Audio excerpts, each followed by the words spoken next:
View botting. Disgusting. She got caught in 4K and tried defending herself, saying she was just trying it after someone else did it to her. Obvious bull, but it really frames into context one of the biggest problems playing on the internet. Bots.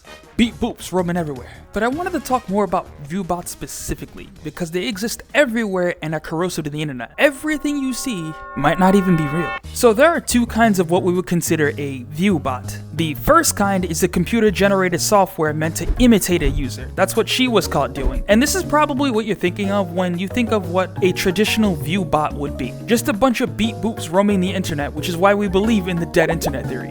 Nothing you see is real. Then there is the second group called the embeds. These are a lesser known kind of view botting, but it involves plastering your stream or video on some other site and then having it play in, say, a 1x1 pixel in the corner. Not all embeds are necessarily bad, but it's heavily disingenuous when it's plastered in a place where you know nobody's gonna watch it. But for all intents and purposes, since it still counts you as a viewer, it may as well be. Now, she got straight out caught, plain and simple.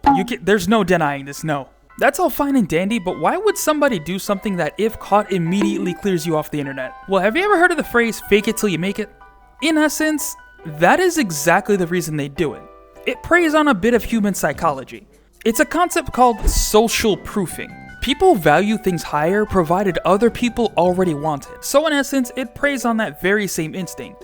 Having a higher viewer count number equals better person. In the context of something like Twitch, viewbotting yourself even by 10 to 15 viewers puts you in the top 1%, so for most directories you're going to be right at the top, which is where the quote-unquote discoverable streams are. Because everybody knows Twitch is a kingmaker system, so if you're not at the first couple of lines in any given directory, you're never going to be found, at least on Twitch, so you're way more reliant on bringing people over from other platforms.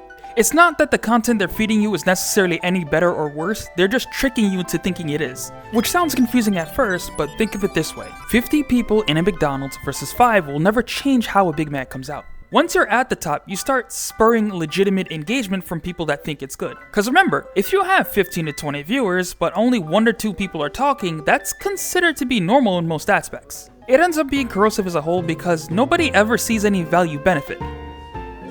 Or do they?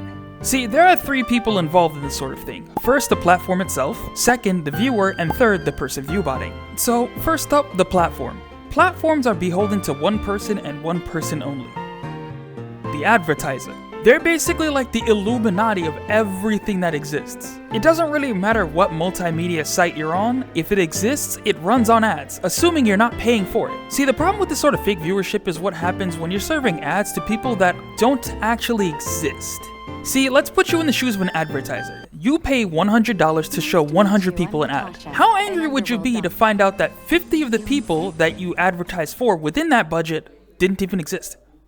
Yeah, you wouldn't be too thrilled to know that. So platforms don't exactly take too kindly for that very reason, because of how corrosive it is once advertisers find out that what they're advertising isn't even what they're getting. That very same thing happened to Google just a few months back, because as it turns out, a lot of the sites Google Ads would place their ads on didn't even meet the criteria of what would count as a valid viewer, and a bunch of advertisers gathered together and started trying to sue them into oblivion. So for the platforms themselves, obvious, very bad thing, sorta.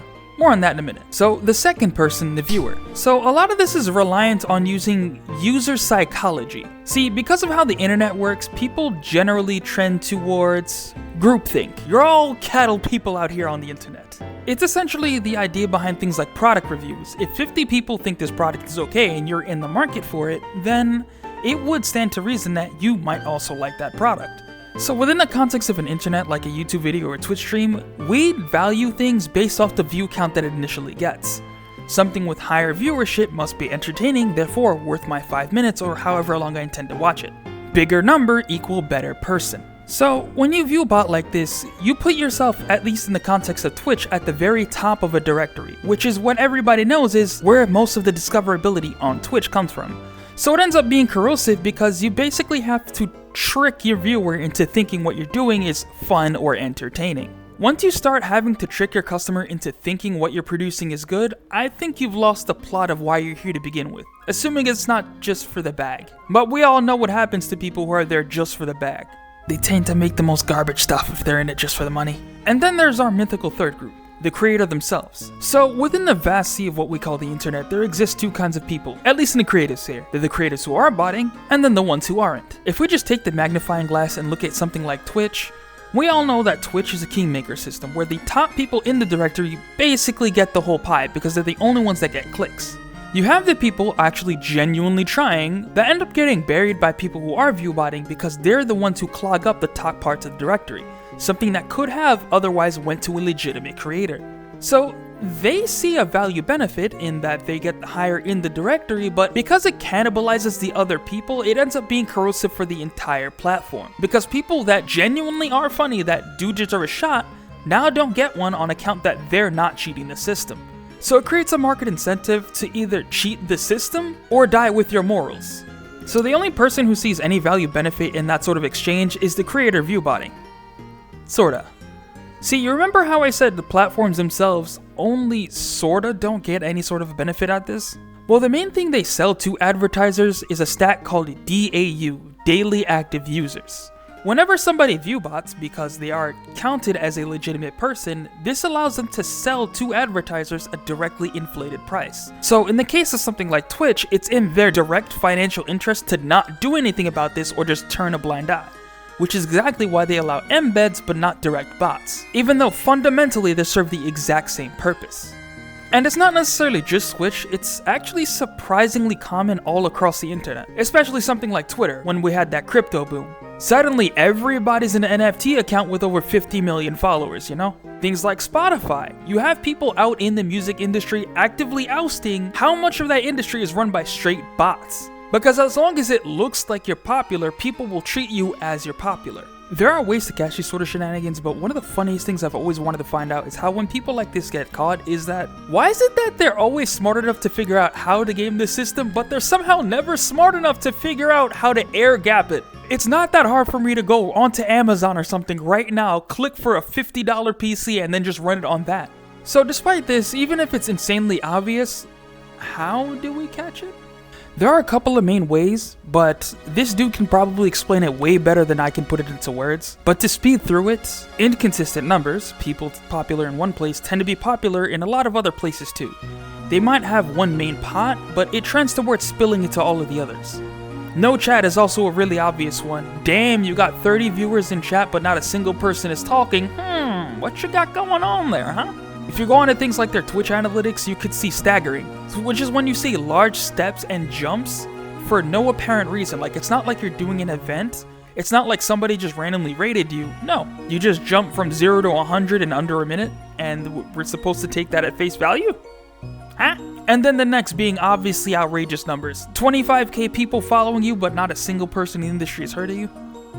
Come on now. But I know it's a lot of people cooking her for the fact that she did only 20, and that's actually probably the smarter way to do it. See, all of this relies on obfuscation and plausible deniability, because it's really hard to call it out without the direct hard numbers on what they're doing, which most of the time is just hidden by the platform itself. So putting yourself at 20 already puts you in the top slots of the categories that you're going to be in, because you're already going to be in like the top 1% of Twitch. So it's probably smarter that she just pulled out 20, because 20 people with no one talking is plausible, because you only need like 1 or 2 people talking in there, and that looks pretty normal, because that is the default state of watching a Twitch stream, is to stay silent and leave you in the background.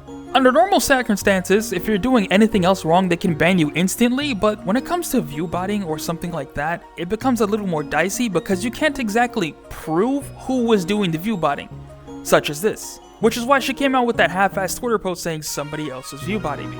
Because unless you're literally caught with it right there in 4K, no one can really prove who sent them over. It just sucks that because you have basically a kingmaker system on Twitch as a whole, that it creates a direct market incentive for people to cheat the system, or at the very least find the best way to do so without getting caught.